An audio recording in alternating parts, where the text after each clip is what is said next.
paliwanagin kung sino yung may karapatang magturo sa atin nung kalooban ng Diyos sa langit. Ha?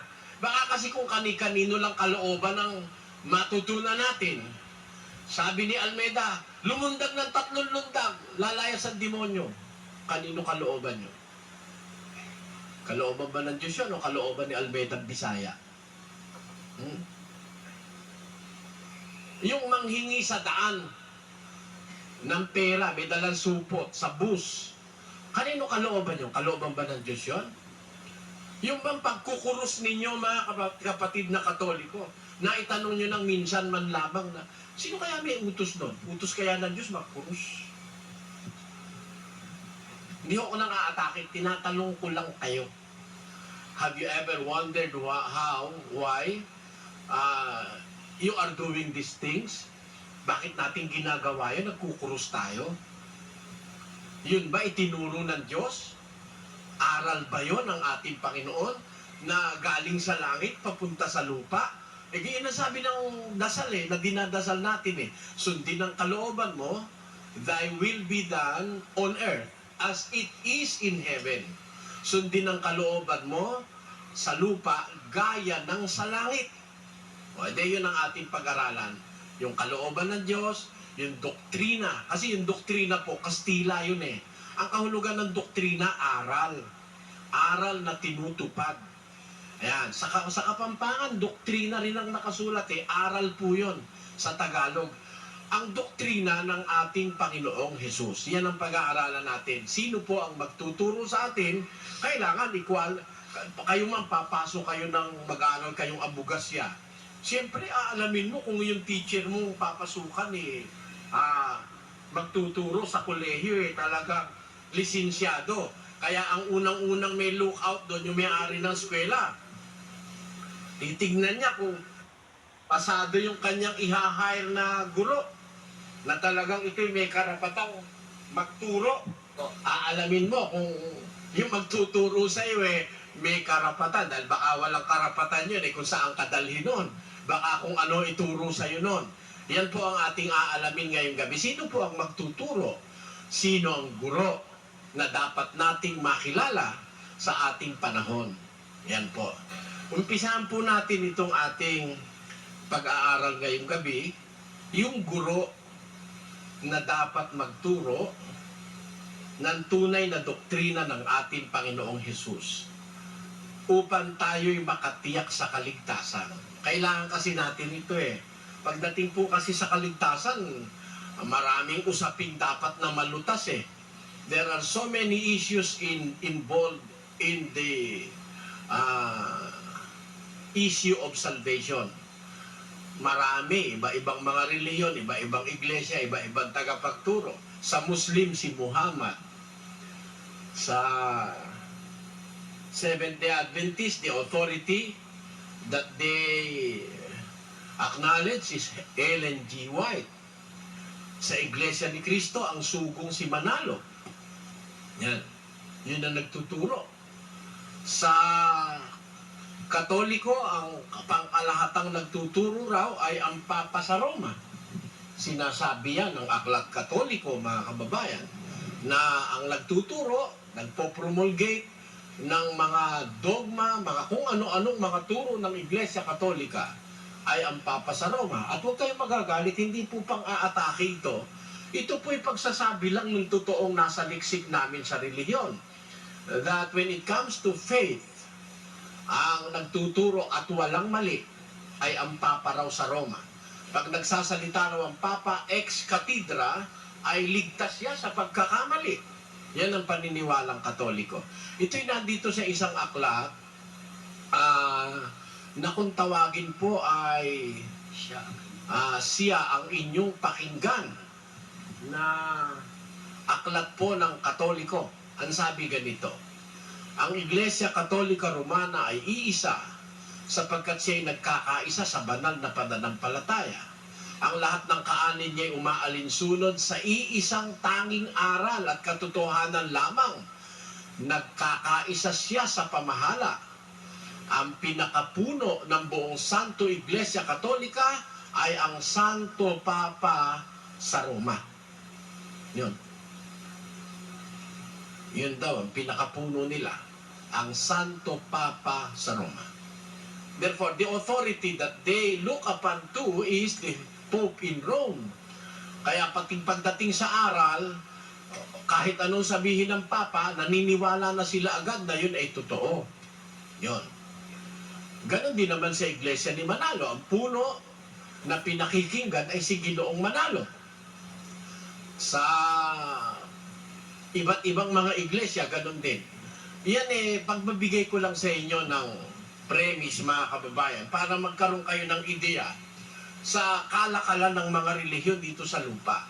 Ngayon, maaaring itanong dito sa amin naman, sino naman kaya ang aming puno na nagtuturo sa amin? Yan nga po ang ating lulutasin ngayon.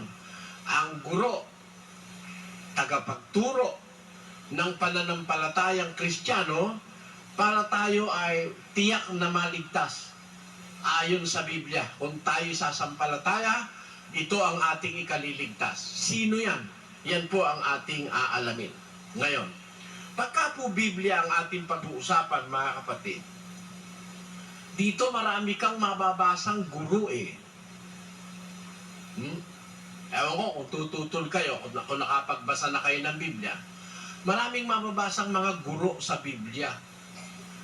Isa dyan si Moises Si Moises ay guro, nagturo sa bansang Israel. Bukod kay Moises, meron pang iba't ibang mga naging guro sa Israel. Mga namuno sa Israel. Nagturo ng pananampalataya. Pero, ang ating lulutasin itong ating panahon. Sino ngayon ang guro? Marami kasi ito Ang mga propeta ng Diyos nagturo rin Sa Biblia, kung Biblia pag-uusapan, hindi natin pinag-uusapan ngayon yung mga iba-ibang relihiyon muna. Sa Biblia muna tayo, let us concentrate our studies on the facts that is being taught to us by the Scriptures. Sino ba yung guro na dapat nating kilalanin? Sa ating panahon, kasi may iba-iba pong panahon ng mga taong naglingkod sa Diyos Ang Biblia po'y nahahati sa maraming panahon. Panahon ng patriarka, panahon ng Israelita, panahong ni Juan Bautista, panahong Kristiyano ni Kristo at mga apostol, at panahon sa kabila pa ng mga Kristiyano o ng mga apostol at ng ating Panginoong Hesus. Ito nga yung ating panahon. Sa ating panahon, mula ng magkatawan tao, si Juan Bautista, ang ating Panginoong Hesus. Sino ang dapat nating kilalaning guro ng ating pananampalataya? Pakinggan nyo, ang sabi po ganito sa isang talata ng Mateo 17, at pagkaraan ng 6 na araw, ay isinama ni Jesus si Pedro, si Santiago at si Juan na kapatid niya, at sila'y dinalang bukod sa isang mataas na bundok. At nagbagong anyo siya sa harap nila at nagliwanag ang kanyang mukha na katulad ng araw at pumuting tulad sa ilaw ang kanyang mga damit. At narito, napakita sa kanila si Moises at si Elias na nakikipag-usap sa kanya. At sumagot si Pedro at sinabi kay Jesus, Panginoon, mabuti sa atin ang tayo dumito. Kung ibig mo, gagawa ako rito ng 3 tabernakulo. Ang isa'y sa iyo, ang isa'y kay Moises at ang isa'y kay Elias. Samantalang nagsasalita pa siya, narito ang isang maningning na alapaap ay lumilim sa kanila, at narito ang isang tinig na mula sa alapaap na nagsasabi, ito ang sinisinta kong anak na siya kong kinalulugdan, siya ang inyong pakinggan. At nang marinig ito ng mga alagad ay nangasubasod sila at lubhang nangatakot. At lumapit si Jesus at sila'y tinapik at sinabi, magsibangon kayo at huwag kayong mangatakot. At sa paglingap ng kanilang mga mata ay wala silang nakitang sino man kundi si Jesus lamang. Ayan. Meron po isang pangyayari nung naririto pa ang ating Panginoong Jesus sa lupa, na siya po ay isinama niya si Santiago, si Pedro at si Juan. Ito pong tatlong ito ang mga pangunahin sa apostol. Tinatawag po ito sa unang iglesia na tatlong haligi. Meaning, these three men are pillars of the Christian faith. Sila'y otoridad ng unang iglesia nang naririto sa lupa si Kristo. Tatlong apostol na laging kasama ni Jesus. Dinala niyang bukod sila. Dapat niyong maintindihan, 12 ang apostol. Pero makikita nyo, sa maraming pangyayari, itong tatlong ito'y namumukod sa 12. Meaning, kumbaga sasamahan natin ngayon, merong mga kasama ako na lagi kong kasama. Pero hindi lahat ng kasama ko lagi. Parang ganon, itong tatlong ito, si Santiago, si Pedro, saka si Juan, laging kasama ni Jesus ito. At sa maraming mga bukod na pagkakataon, sinama niya minsan sa isang mataas na bundok. Pag kilala mo ang isang tao, di lang siya basta nagdaraang mukha sa harap mo. May matang nangungusap, may puso, may kwentong pinagsamahan. Ikaw, siya, at ako. Gaya ng kilala mong tindahan, may sumisigaw na karaton at pangalang nagsasabing, di lang ito simpleng bilihan.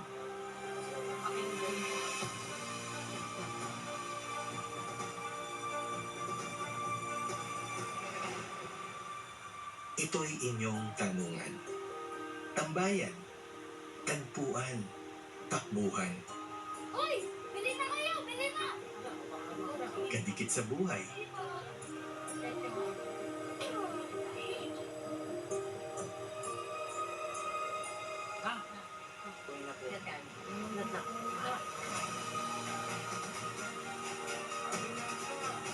Kaya taas noo at galak ang bawat pagsalubong namin sa kanila. Panalong pagbati, kamustahan at suporta. Di lang tindahan na dinadaan-daanan, kundi kinikilalang mahalagang parte ng komunidad. Pahalagahan natin ang tulong nila araw-araw. Laging handang maglingkod at magserbisyo. Pabili pa! Ginto! Nasaan ka man, ano man ang iyong pangalan.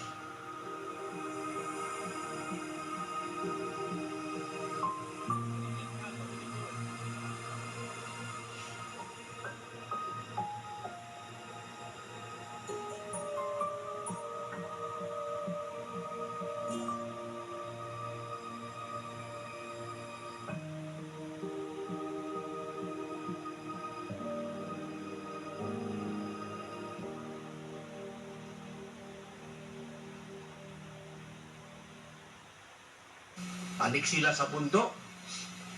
Tapos, nung nasa bundok na sila, napakita si Elias at saka si Moises. Kinakausap si Kristo, ang Panginoong Jesus.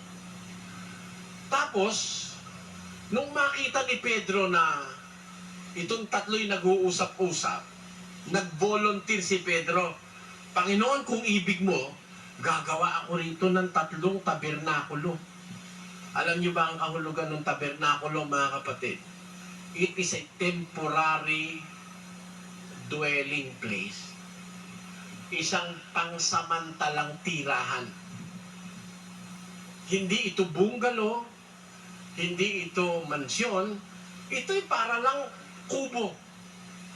Gagawa ka akong 3 tabernakulo rito sa tuwa ni Pedro. May biro mo naman, daan-daan taon nang patay si Moises at saka si Elias, 1,000 taon na, makita niya, kausap ni Jesus. Panginoon, gagawa ko nitong tabernakulo, 3. Isa'y sa'yo, isa'y kay Elias, isa'y kay Moises. Napansin niyo yon, mga kapatid? Siya hindi bali nang wala, silang 3. Doon na lang sila sa tabi-tabi ron. Igagawa niya na lang ng tabernakulo kasi siguro mapapagod siyang masyado pag 6 ang tabernakulong gagawin niya, isa kay Moises, isa kay Elias, at isa kay Kristo.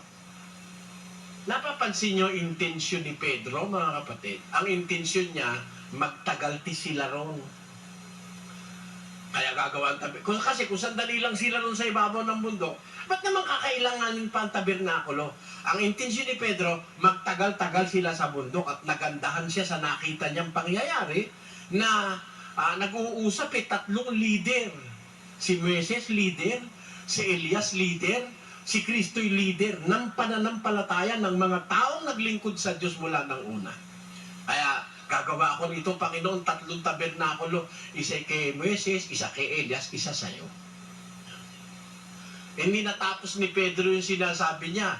Samantalang nagsasalita pa si Pedro, narito ang isang tinig na mula sa alapaa. Presumably yun ang tinig ng Ama. Na nagsasabi, ito ang sinisinta kong anak na siya kong kinalulugdan. Siya ang inyong pakinggan.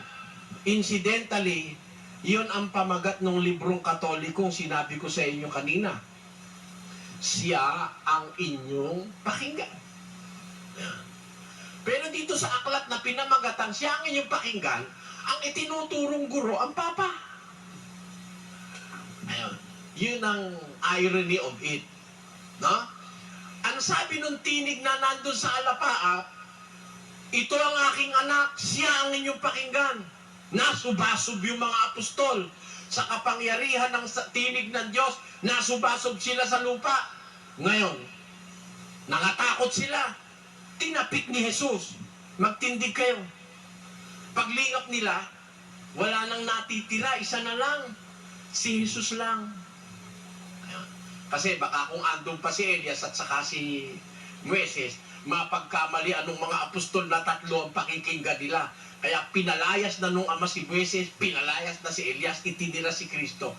Ito ang sinisinta kong anak na siya kong kinalulugdan, siya ang inyong pakinggan. Ayaw man ng Diyos. Ayaw ng Diyos na matupad yung sinabi ni Pedro na gumawa ng tatlong tabernakulo para sila'y magtagal doon ng kahit kaunting panahon. Baka maimpluwensyahan pa ni Elias at saka ni Moises ang pananampalatayang apostoliko. Isa lang ang dapat pakinggan at magturo sa mga Kristiyano, yung naiwan doon sa pakitain. Sino yon? Yon ang ating Panginoong Hesukristo. Inalis ng Diyos si Elias, inalis ng Diyos si Moises. Ito ang sinisinta kong anak na siya kong kinalulugdan. Siya ang inyong pakinggan. Nakita niyo punto ron, mga kapatid? Kaya alam niyo, pagdating sa doktrina, sino pakikinggan niyo? Si Manalo, palpak yun. Si Kibuloy, lalong palpak yun. Si Bilarde, palpakan yun. Si Periol, matakaw ng pera yun. Lahat ng pera sa daan, pinapakolekta nun sa mga alagad niya. Sino ang pakinggan natin? Si Soriano, palpak din yun. Walang karapatan si Soriano para pakinggan. Isa lang ang pakikinggan. Ito ang sinisinta kong anak na siyang kinalulugdan ko. Siya. Have you noticed that? That is a singular pronoun. Siya ang inyong pakinggan. Sino papakinggan natin? Siya. Si Kristo. Meron pa tayo ibang pakikinggan. Ang pakikinig mo sa iba, pagpapahamak mo sa iyong sariling kaluluwa. Si Kristo ang nararapat natin pakinggan. Siya ang guro na magtuturo sa atin ng tunay na pagkakilala sa Diyos sa panahong Kristiyano. Meron ba tayong katunayan ng bagay na ito? Pakinggan nyo sa isang talata ng Mateo 23, versikulo 8. Tatapwat kayo'y huwag patawag na rabi, sapagkat iisa ang inyong guro. Yung rabi po, mga kapatid, plural yon. Ang kahulugan nun sa bikang Ebreo, Rabbonai, ang kahulugan nun mga guro, yung rabi. Plural yun ng salitang Rabbonai na ang kahulugan ay guro. Huwag kayong wikang papatawag ng mga rabi o mga guro. Basama yun, ayaw ni Jesus noon. Sabi niya sa mga apostol, isa lang ang inyong guro. Kayong lahat ang tawag magkakapatid. Kaya sa Kristyanismo, ang tawagan magkakapatid eh. Hindi father. Diyan pa lang palpak na ang Katoliko eh. Ang tawag father, bawal yan eh. Pakinggan nyo ha, 23:8-9 ulitin natin. Tatapwat kayo'y huwag patawag na rabi, Oh, sapagkat iisa ang inyong guro. ilan po ang guro? Ay, anong tawag nyo? Tuloy. At kayong lahat ay magkakapatid. Kaya sa Kristyanismo, ang tawagan kapatid eh. Kapatid. Hindi sir. Hindi boss. Hindi among. Noong panahon Kastila rito sa atin, ang tawag sa pare, mano po among. Tarantado. Anong among? Bakit? Yung among, amo yun eh. Ay ano ka? Alipin. Lalabas ikaw mismo, napapaalipin ka, tatawagin mong among yung pari mo. Ito naman mga Katoliko ngayon sa ating panahon, huwag kayong magagalit, ang tawag padre. Bakit mo naging padre? Anak mo yun. May pagka yung pare, naging anak niya yung pare, yung anak niya naging pare, ang tawag ng tatay. Ang tawag ng tatay doon sa anak ay padre. Binaliktad na. Hindi ba malaking kagaguhan yung ginagawa na yan? Ang tawag ng tatay doon sa anak niya, padre. At siya ngayon ang nagmamano po, padre. Ano? Saan mo nakuha yun? Sabi ng Biblia, liwa-liwanag, huwag kayong patawag ng guro. Iisa lang ang inyong guro, kayong lahat magkakapatid. At huwag ninyong tawagin inyong ama ang sino mang tao sa lupa, sapagkat iisa ang inyong ama. Sino yun? Sa makatwid bagay, siya na nasa langit. Ayan. Yan ang talata, nagdudumilat. Ayan, basahin nyo sa inyong TV screen. Isa lang ang tatawagin yung ama. Pagdating sa pananampalataya, sabi ng ibang mga pilosopong Katoliko, paano kahit tatay mo? Hindi mo na ba pwedeng tawagin ama? Di tawagin mo yung tatay mo sa bahay. Ama ng laman mo yun eh. Pero pagdating sa relihiyon at pananampalataya, sabi ni Kristo, huwag niyong tatawagin inyong ama ang sino man tao sa lupa. Sino man tao. Huwag niyong tatawagin ama. Pagdating sa pananampalataya, iisa lang ang tatawagin yung ama. Sino yon? Siya na nasa langit dahil kayo magkakapatid. Ayan ang maliwanag na doktrina ni Kristo. Sa Katoliko, nilalabag ng pari yan. Nagpapatawag sila, Father. At yung puno, ang patawag, Papa. Yung Papa, Latin yun, ang kahulugan nun, Ama. Latin, Papa. Sa Ego, Patros. Sa Kastila, Padre. Sa Tagalog, Ama. Huwag kayo patawag ng Ama. Ayaw ni Kristo, patawag ng Ama mga ngaral eh. Tapos ang tawag sa pare, Padre, doon pa lang, mali na. Mga kababayang Katoliko, huwag kayong magagalit. Gusto nyo, iharap nyo sa akin yung pari nyo, lalabanan kong diskusyon. Illegal sa Biblia yung patawag niya sa kanyang sarili. Meron ako nakausap na padre sa Pampanga eh. Pare, hindi naman kami nagpapatawag ng ama. Brother, sila lang ang tumatawag sa amin. Sabi ko, kung sintidor ka, ba't ayaw mong pagbawalan yung tumatawag sa'yo? Mali eh. Lumulusot pa, hindi raw siya nagpapatawag. Hindi nagpapatawag. Ang tawag pa nga sa inyo eh. Most Reverend Father eh. Di ba? Most Reverend pa.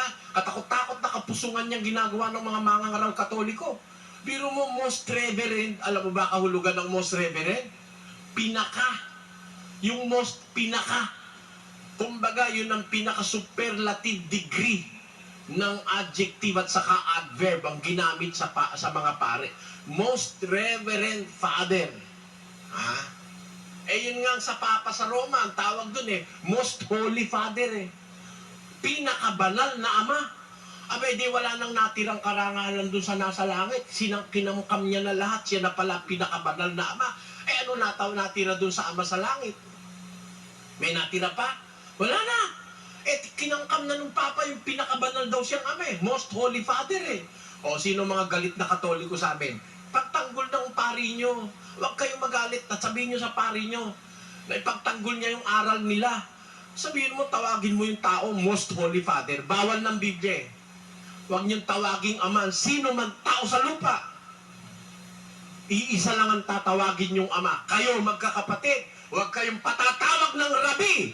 Iisa lang ang inyong guro. Ilan ang guro? Isa. Tanong, sino yung iisang guro? Basa. Pakinggan nyo sa Judas 4. Ganito nakasulat. Sapagkat may ilang taong nagsipasok ng lihim. Yaong mga itinalaga ng una pa sa kahatulang ito, mga di banal, na pinalitan ng kalibugan ang biyaya ng ating Diyos, na itinatatwa ang ating iisang guro at Panginoong si Hesu Kristo. Sino po iisang guro ng pananampalatayang Kristiyano? Iisang guro. Hindi naman maraming paligoy-ligoy ang salita ni San Judas eh. Iisang guro at Panginoon na si Hesu Kristo. Kaya po hindi kahit sino ang guro eh. Ang guro si Hesu Kristo. Wala pong ibang guro. Kaya sino magtuturo sa atin nung doktrina Kristiyana? Sino? Si Kristo. Yun din ang sinabi nung nasa langit. Ito ang sinisinta kong anak. Siya ang inyong pakinggan. Inalis si Moises, inalis si Elias. Eh kasi pagka kay Moises ka patuturo ngayon, magkakaiba-iba turo. Kita niyo ginawa ng born again. Kumuha ng kapiraso kay Kristo, kumuha kay Moises. Ano kinuha kay Moises? Yung mga ikapo. Ikapo, kay Moises kinuha yun. Hindi batas ni Kristo yung ikapo eh. Ba't sila bumabalik kay Moises? Kasi malakas pagkakitaan yung ikapo eh. Pag kumita ka 1,000,000, 100,000 sa pastor. Pag kumita ka 10,000,000, 1,000,000 sa pastor. Biro, wala siyang kapagod-pagod. Nagbasa lang siya ng Biblia, may 1,000,000 na siya. Paano yung may-ari ng San Miguel? Kung kumita bilyon-bilyon. Pag kumita ng 1,000,000,000, ang pastor niya ikapo, ibig sabihin, 100,000,000,000 ang para sa pastor. Kumita yung San Miguel nung isang taon ng 5,000,000,000. De 500,000,000 yun sa pastor. Laking pera nun. Kaya sila, kumukuha sila ng turo kay Moises. Samantalang sa panahong Kristiyano, iisa lang ang guro na dapat nating kilalanin. Walang iba kundi ang ating Panginoong Jesus. Biblia, iisa ang inyong guro sa makatwid bagay, si Kristo. Yan lang ang guro sa ating panahon. At yan ang final. Yan ang kahuli-hulihang guro na pakikinggan natin sa panahong ito hanggang sa dumating na ang wakas. Pakinggan nyo sa Hebreo 1:1 hanggang 2. Ang Diyos na nagsalita ng unang panahon sa ating mga magulang sa iba't ibang panahon at sa iba't ibang paraan sa pamamagitan ng mga propeta ay nagsalita sa atin sa mga huling araw na ito sa pamamagitan ng kaniyang anak. Ayon. Sa mga huling araw na ito, nagsalita ang Diyos sa pamamagitan ng kanyang anak. In these last days, nung unang panahon nagsalita ang Diyos sa magitan ng anghel, mga propeta, iba't ibang panahon, iba't ibang paraan. Pero sa huling araw na mga huling araw na ito, nagsalita ang Diyos sa pamamagitan niyang anak. Kaya ngayong panahon natin, ang anak ang pakikinggan natin eh. Pagka hindi tayo sa anak nakinig, magkakamali tayo eh. Maraming pwedeng pakinggan. Yung iba sa Biblia nga nagbabatay pa eh.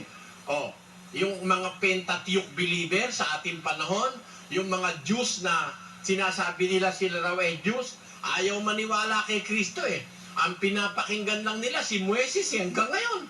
Si Moises pa rin. Kaya nga sa mga ibang reliyon, bawal pa rin ngayon ang baboy eh. Kasi batas ni Moises yun eh. Bawal kumain ng baboy. Bawal kumain ng ema, o talangka, alimango, alimasag, tulya, alamang. Bawal yan. Panahon kasi ni Moises, bawal yan eh. Kaya hanggang ngayon, bawal pa rin sa kanila. Yung mga Jews dun sa Israel, hindi pa rin kumakain ng baboy. Sa Muslim, hindi kumakain ng baboy. Kasi, ang pinakikinggan nila, yung sinabi nung panahon ni Propeta Moises. Samantalang, kung tayo'y nag-aaral talaga ng Biblia, meron panahon ng paglilingkod ng tao sa Diyos. At ang batas at tagapagturo, hindi magkakapareho sa lahat ng panahon. Iba yung panahong mosaiko o panahon ni Moises, iba yung panahon patriarka o panahon ni Abraham, iba yung panahon ng Kristyanismo o